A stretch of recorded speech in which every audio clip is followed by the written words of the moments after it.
Let's go, girls. Play it loud. Give it up for Women Come on. of iHeartCountry With Amy Brown. All right, very excited to have Brooke Eden joining me in studio today. Hey, Brooke. Hey, girl.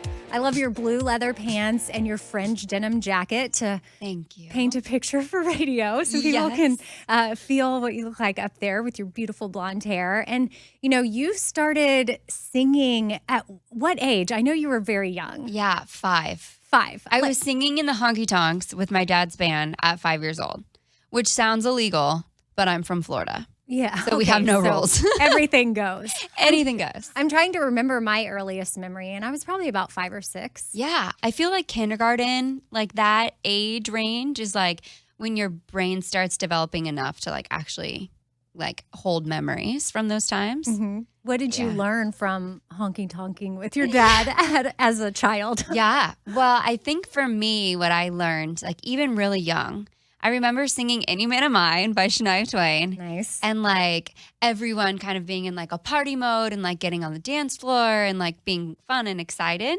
And then I sang Strawberry Wine and like everyone was like slow dancing and their moods changed. And I remember being like, whoa, like a song can do that. Like music can really impact people's feelings and mood. And I just thought that that was really cool, even from 5 years old. What about you with music and moods? Like some people have like listen to sad music, but it's actually an upper for them. Yeah. How does music play for you? What do you use to get in a good mood or to maybe cry if you need to? Yeah. So for me, I like if I want to get in a good mood, this is the cheesiest thing. I will put on like a wedding playlist. Do you know what I mean? Like Temptations and like, you know, My Girl, like stuff like that. It just like pumps me up. It's usually like happy feeling, like groovy songs that like will put me in a good mood. Or like I'll do like 90s country. Oh, I feel like both of those are great pro tips for good mood music. And I had never thought about just hitting wedding playlist or searching up songs that are in that, because you're right. It's like all fun stuff where you're out on the dance floor. Yeah, it's stuff that literally they've like scientifically proven this is going to get people out on the dance floor. Like play these songs. So it's like, yeah, it kind of just lifts your mood. Crying, I don't really cry a lot to music, but I will say that like whatever I'm listening to affects me in that way. Like if I'm listening to a sad song, I will like get a little emo. Yeah. Yeah. I'm a crier. So if I hear certain songs, that emotion comes right to me. And then I just like to get in my car, windows down, and get it all out. Just get it all, just cry it out. Yes. Yeah. So you've been called the artist to watch this year. So hearing something like that, does that make you excited to hear, or then do you suddenly feel pressure? Kind of both. I do feel like for the first time in my artist career that I'm right where I'm supposed to be. Mm-hmm. I feel really comfortable in my skin. I feel so much like this music is so authentic to me. And it's really the first time that like there's been like an EP where I can feel like each of these songs is exactly where I'm at. And it's the chapter in my life that I'm living.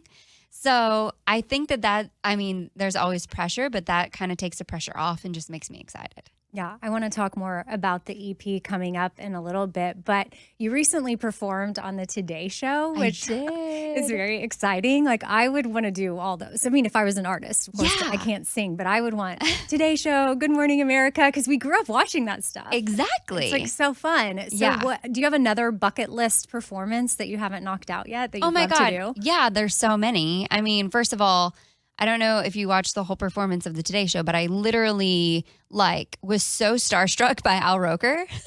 You're like, hey, weather. Yes, like his voice to me just sounds like home. Like it just feels like, you know, like a Monday through Friday morning. Like we always listen to that.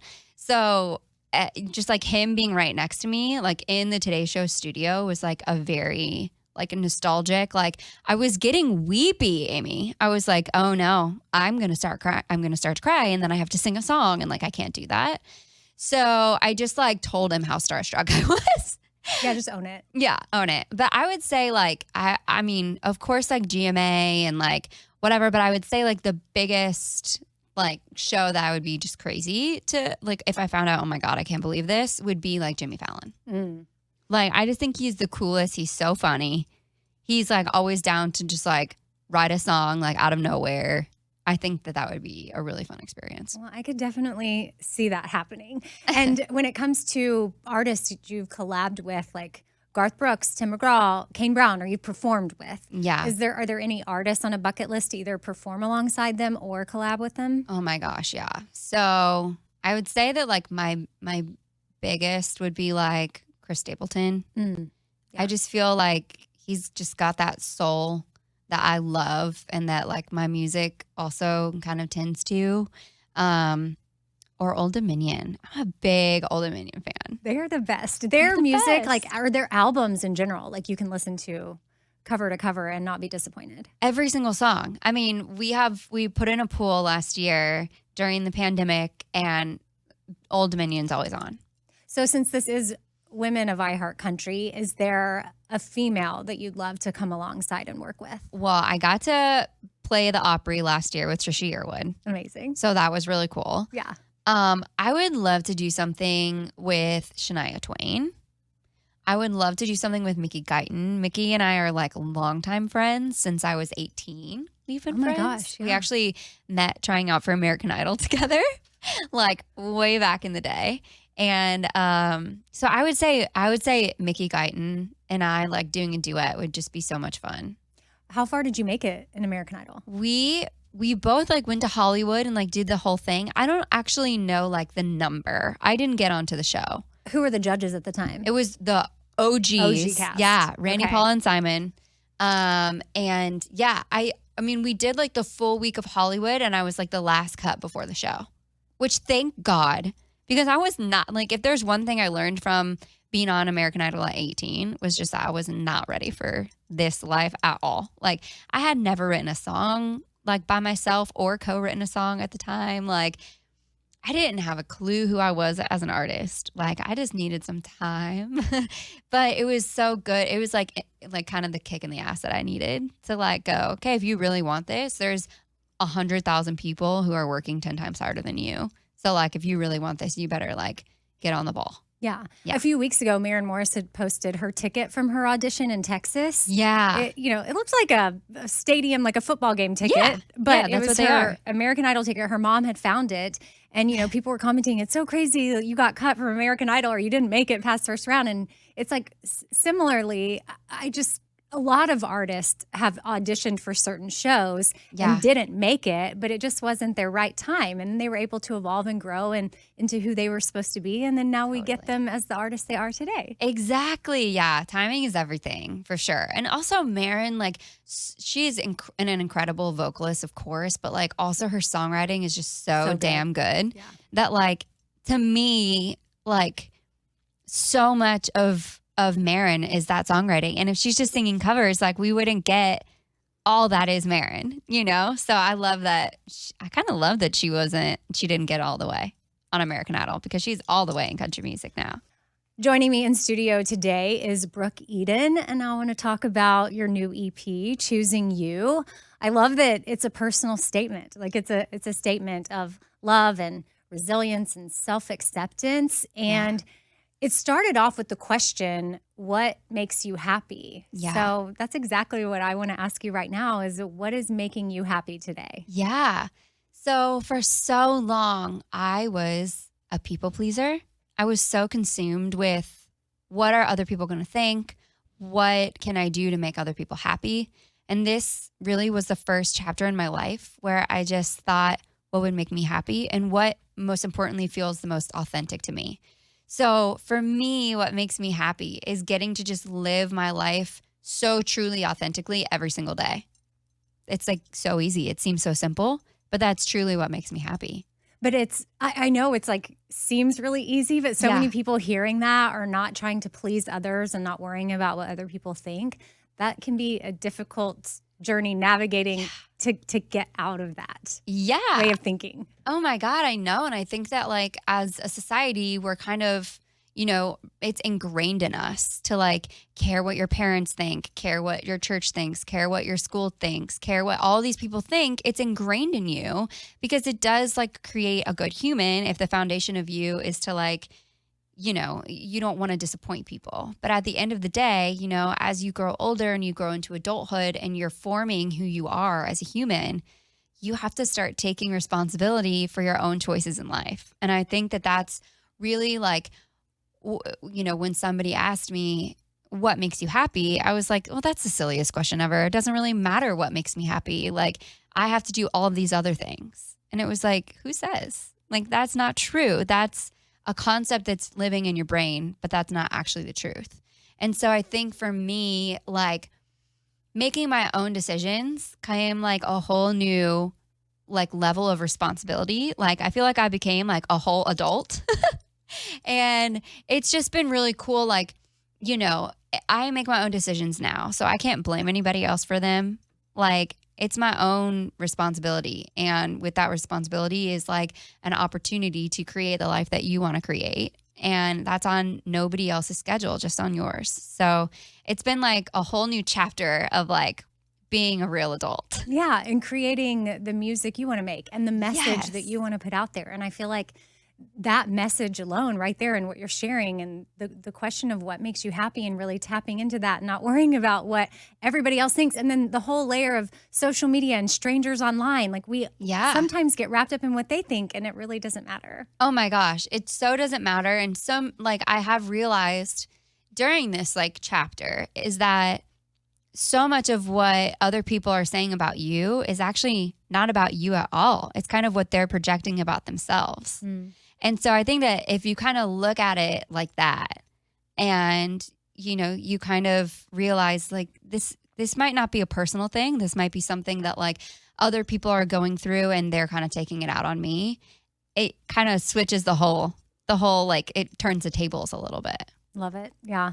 And your first single off the EP, Left You For Me, it's about leaving toxic situations so that you can actually live the best version of you. And I love that message as well. And just encouraging people to leave whatever that situation might be. And again, that is not always easy. It's easier said than done. Yeah. But again, you're helping put that message out there with your music and you're being an encouragement to so many people. So again, what gave you the strength to do that for your own life? You've said that doing it has made you happy. Yeah. But what gave you that strength to do it?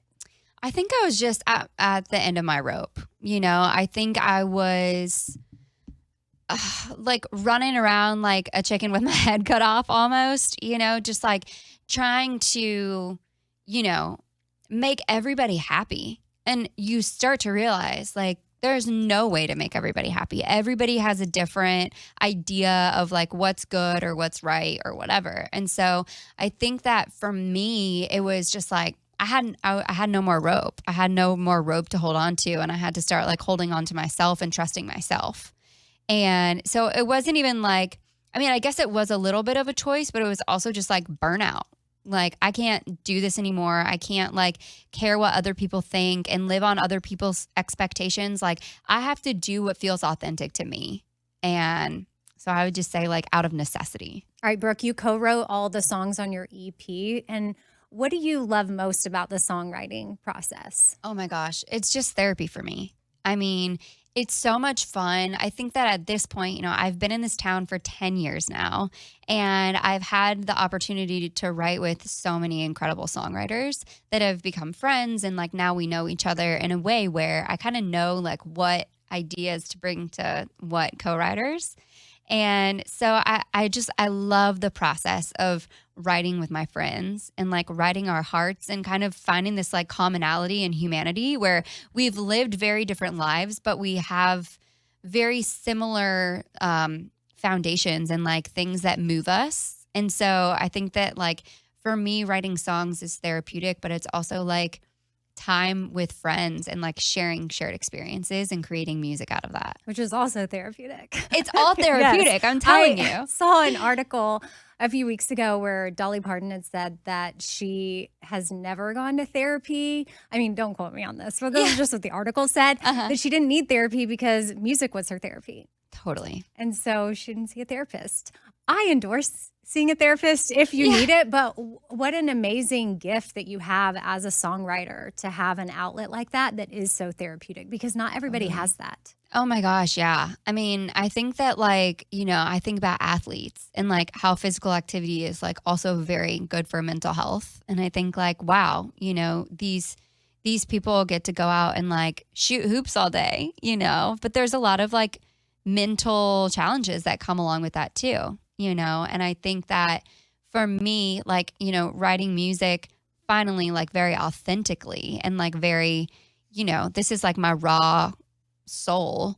I always say like, if I wasn't a songwriter, I'd want to be a therapist because it's just like such a huge part of my daily life that I would be like, well, if I didn't get to do this anymore, I'd still have to do this, you know? Like if I couldn't, like if they told me like, no, you can never sing again, you can never write a song again, I would have to be in therapy. Like I would have to be a therapist because I feel like it's just part of my life at this point, you know? It's part of my like way of processing and living and healing, and just like my whole journey of life is like every day almost I get to wake up and like write a song. So if that was taken away from me, I'm like, God, I have to make this my job somehow. I'm going to be a therapist. It's such a full circle thing too, because as it's therapeutic for you, your music is therapy for those listening. Isn't it cool? Yeah. It's I really love cool. it. Yes. Yeah. And listening to your EP, I mean, you can just tell that you're confident and you're empowered. And, you know, what are your hopes for when people listen to it? I mean, that's what I get from it, listening to it. So what do you hope people get out of listening to it? You hit the nail on the head. For me, I want people to walk away from this feeling worthy, feeling self-love, feeling empowerment that maybe they didn't feel before, or they felt alone on something. I think that Left You For Me specifically, a lot of people find shame in staying in relationships for too long.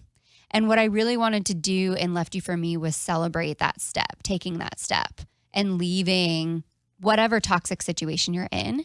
And so I hope that people leave feeling proud of themselves. And if they haven't made that step yet, feeling empowered to do so, feeling empowered to leave behind anything in their lives that just like isn't serving them anymore and doesn't feel authentic to them anymore. Mm-hmm. I think just identifying that, you're right. It's like it's you know, one step at a time towards that, but even being self-aware to know, because sometimes when you're in it, there's denial, there's all these other things that you just keep you from being aware that it's even happening. And so I think give yourself a pat on the back if the song is even speaking to you in some way where you're like, oh, hold up. Oh, I might see myself in the mirror of this song. Yeah, I need to listen to this one again because it's a very difficult place to be. All right, Brooke, thank you so much for hanging out with us today. It's always fun to have a guest. Before you go, though, I want to play your new single, Knock, off your EP, Choose Joy, which is out now. What was the inspiration behind Knock? Knock, okay, so my friends call me Brooke the Truth Eden. When it comes to giving advice, like I'm not going to give you the sugar-coated advice that you think you want to hear. I'm going to give you kind of like the hard love advice that you kind of need to hear.